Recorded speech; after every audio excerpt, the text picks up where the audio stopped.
Another day in the life of the Maple Dude. Hey guys, I'm here at the world headquarters and gotta go in, get a couple things ready. Then I'm gonna go head out in the woods and work more on our tubing project. So come along.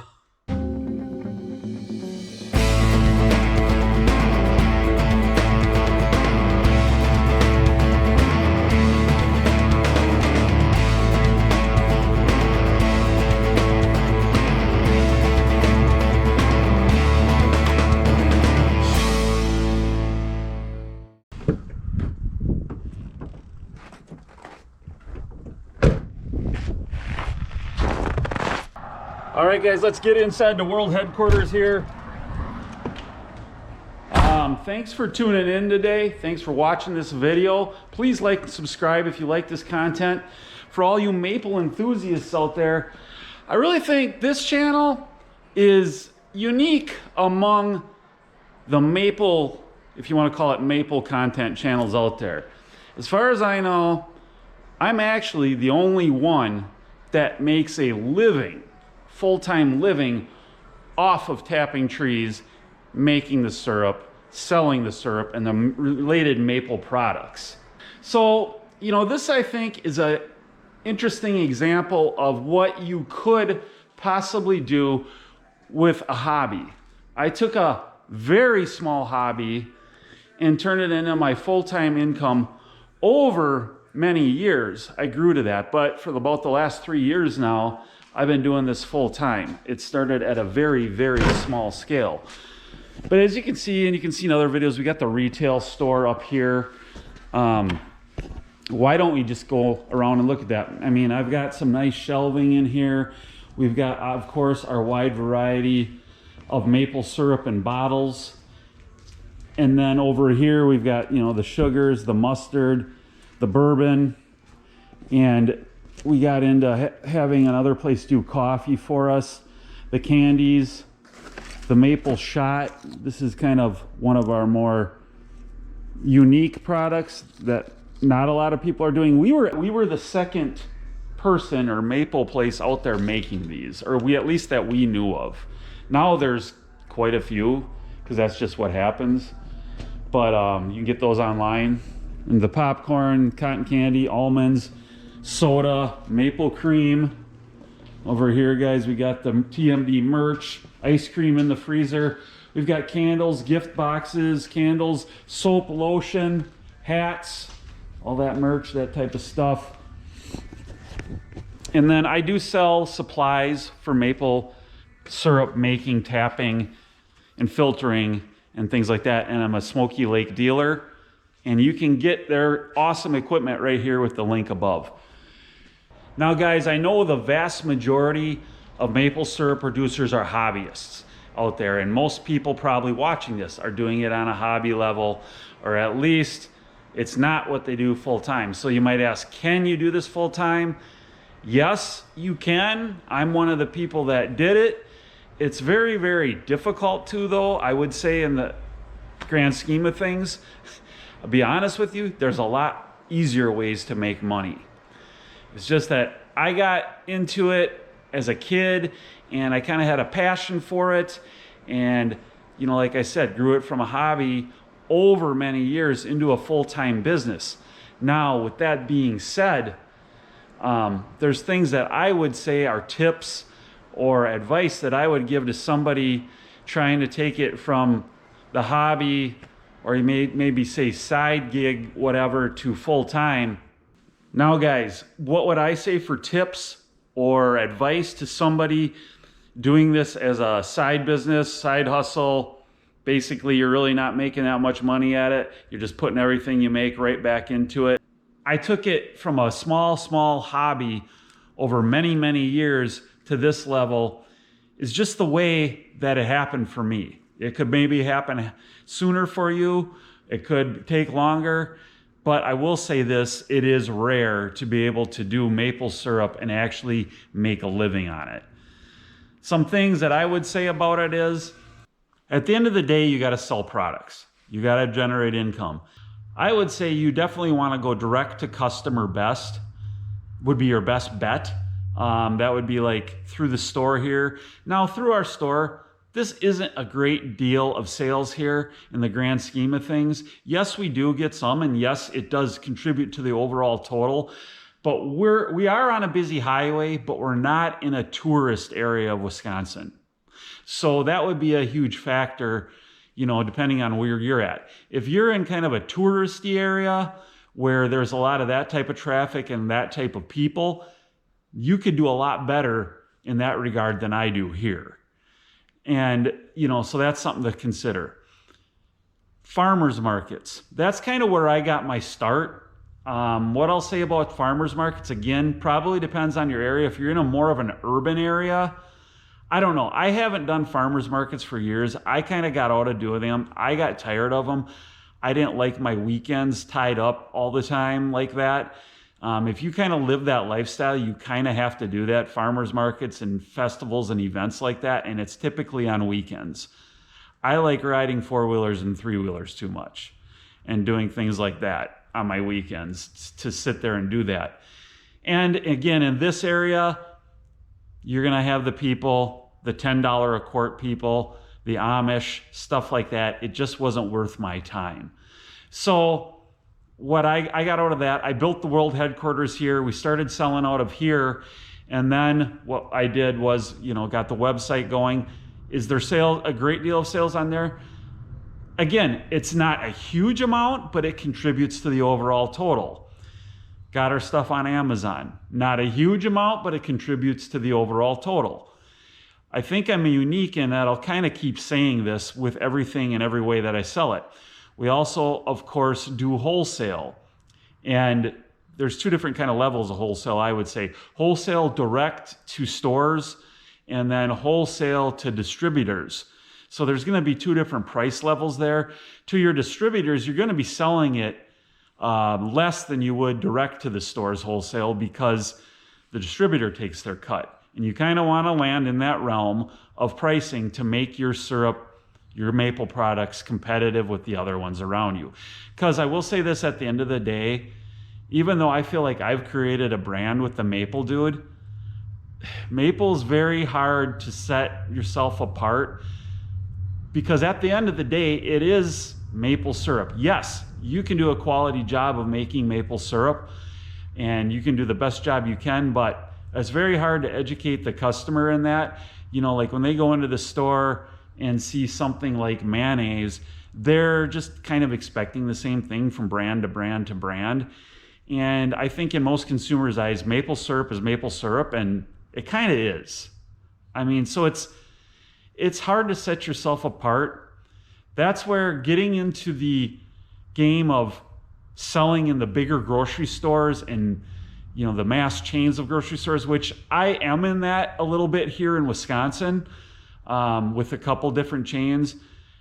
But I will say this, that's the least probably profitable sale that I have. I shouldn't say probably. It's the least profitable sale I have. But you're going for volume. Now, I don't do nearly the big time volume that these big packers out there do. And you can watch, a channel like Bissell Maple Farms, which does massive volume. I'm nowhere near that. But they're just selling it on razor thin margins. And at my level too, it's hard to compete with that. I do it, but I'll tell you this is kind of a rule of thumb or just a little tip or hint or of how it's like. You would have to sell, let's go over here on the pints. I'd have to sell 6 or 7 of these to a distributor. Then it would go into like a bigger grocery store chain here in Wisconsin, like Meijer's or Festival Foods. I'd have to sell 6 or 7 of these to one retail to make about the same profit. That's kind of how crazy that is. And,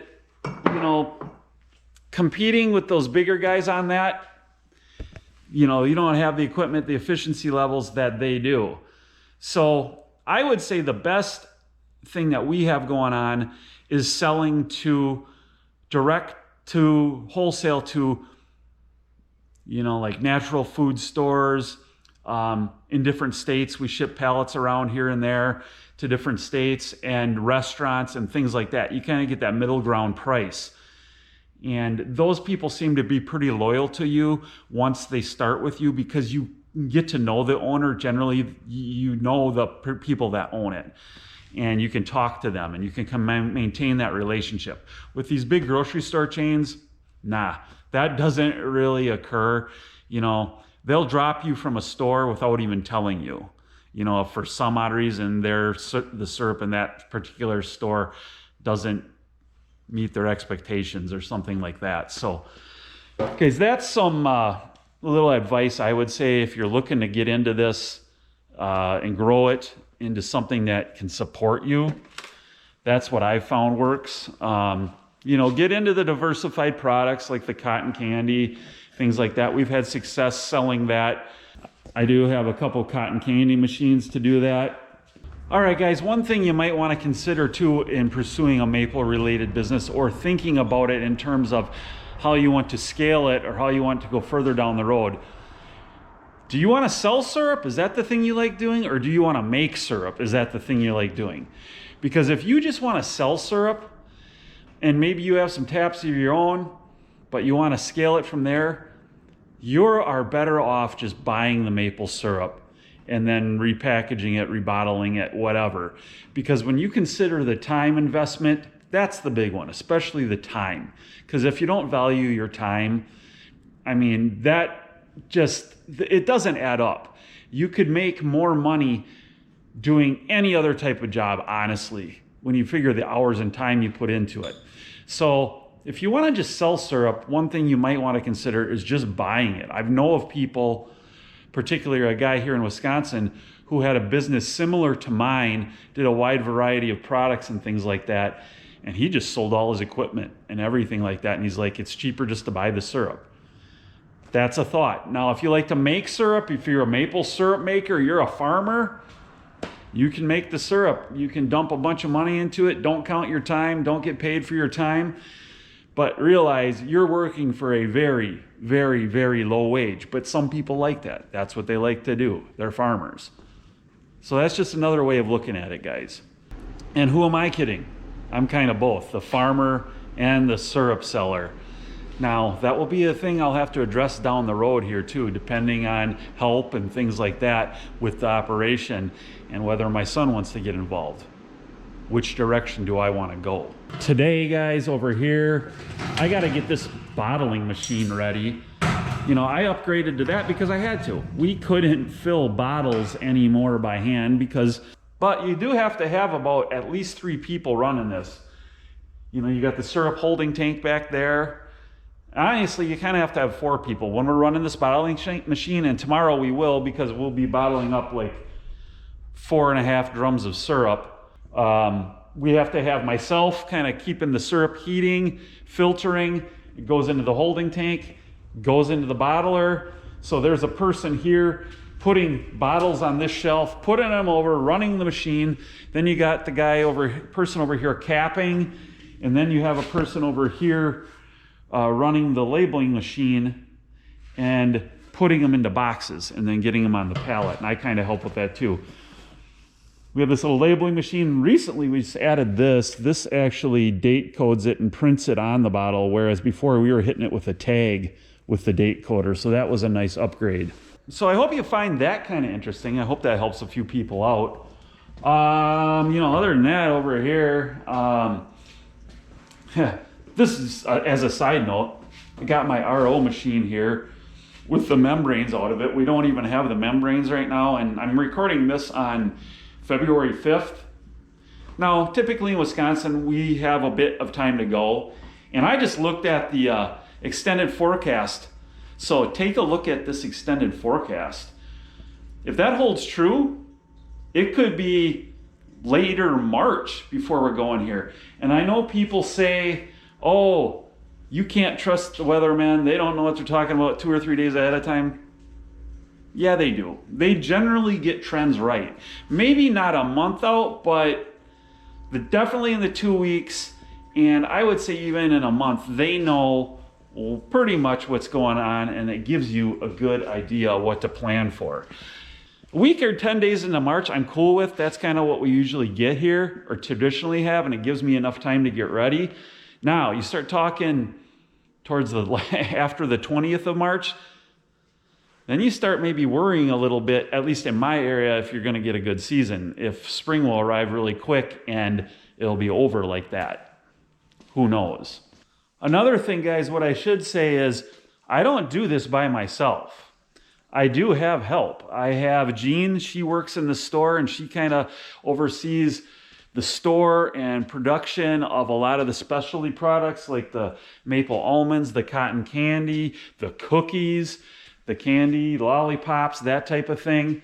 And then she also helps during the season when we're bringing sap in and unloading that. I have her helping year round. I have Albert, you've heard me mention him in other videos.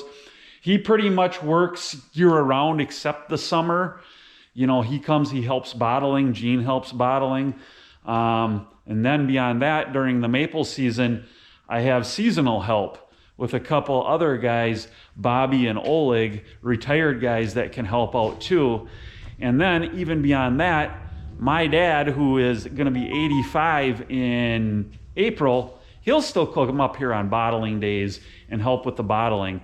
And then my son Jack, when he's not the weird thing about that is he's in basketball and he loves his basketball team and that's his sport. That occurs during maple season. He's a senior in high school. So for the last 4 years, it's just they don't coincide, or they coincide at the wrong time, but he does help when he can too. Another thing let's address, guys, is equipment and supplies. I'm going to be honest with you on that. There's not a lot of money in it. There's not much money in it selling it as a dealer. Just to be honest with you, there's tons and tons of dealers out there. I would say the vast majority of them don't sell that much volume. And I've found that really, to be quite honest, the biggest benefit of being a dealer is getting the dealer discount for your own supplies. Unless you're selling tons and tons and tons of volume, it's not something that is going to be a great source of income for you. It's more of a compliment to the business than anything else. But with that being said, I am a Smoky Lake dealer, and I will say you can buy their products. You're going to get the best hobbyist equipment out there on the market today, made right here in the USA, and you don't have to worry about tariffs. Check out this link, guys, to get some great Smoky Lake maple equipment. Back here, guys, in the storage area, you know, you're going to have to keep an inventory of bottles and packaging and stuff on hand, and that's what goes on back here. You know, if you get to the point of making this a full-time job, you got to keep an inventory of stuff like this on hand. And again, we're putting our syrup in our bottles, syrup made here in central Wisconsin. I think a good way for a maple business to add on to their business or enhance it would maybe to have events and things like that held at their maple farm. Well, I grew up on a small dairy farm, and one way that I see us potentially adding to the business in the future is through this barn. Now, if you look back, I did another video a few weeks ago about how we are getting this barn restored, you might say, quote unquote, and the goal there is to have events and things like weddings, possibly. A lot of that depends on my sister, who would also be involved with this. But you know, like maybe maple events, maple open house, and we could hold it up there in the mow of the barn. So things like that can be added on to a small business like this. So guys, getting down here in the woods now, and we're working on this tubing project. I don't know if you can see him, but Albert is up there in the distance putting in the drop lines. But that's what I would say is one of the interesting things about this is you get to do a wide variety of stuff at this level. You know, from up in the store on the sales end of it, you got to keep track of your supplies, your materials, your inventory. You got to constantly be on top of that, things you need to order to bring in to keep the business going. Managing a few employees, to being out here in the woods hands-on, actually doing the work. And for me, one of the things I like about it best is probably that, just the freedom to get up every day and I get to do what I want. You know, I am my own boss, I am my own man. I don't have to really answer to anybody. And then you know, the freedom of that, making your own schedule, so to speak. You know, yes, fall through winter and then through the season, that's busier. Definitely a couple months, you know, March, April, probably even February too, your busiest month of the year. But then in the summertime, you know, you kind of have this, for me, the summers are a lot more low-key. The maple sales, in my case, goes down quite a bit. It's slower in the summer. And then obviously I try to take a little time away from all this, you know, and enjoy doing some things that I like doing. You know, I'm having a good time with it. I get to buy a few three-wheelers and old vintage four-wheelers here and there and get to ride them. So we'll see where we go from here. So guys, I hope you enjoy this video. I hope you found it informative and enlightening, and I gave you a little bit of knowledge and entertainment. That's what I always try to do with my videos. I don't just try to be a face on the screen bloviating and talking, you know, and liking to hear myself talk. I want to show you something. I want you to learn something. So guys, please like and subscribe. That helps support the channel. Have a great weekend. I got to get back to work here. And remember, always keep it real.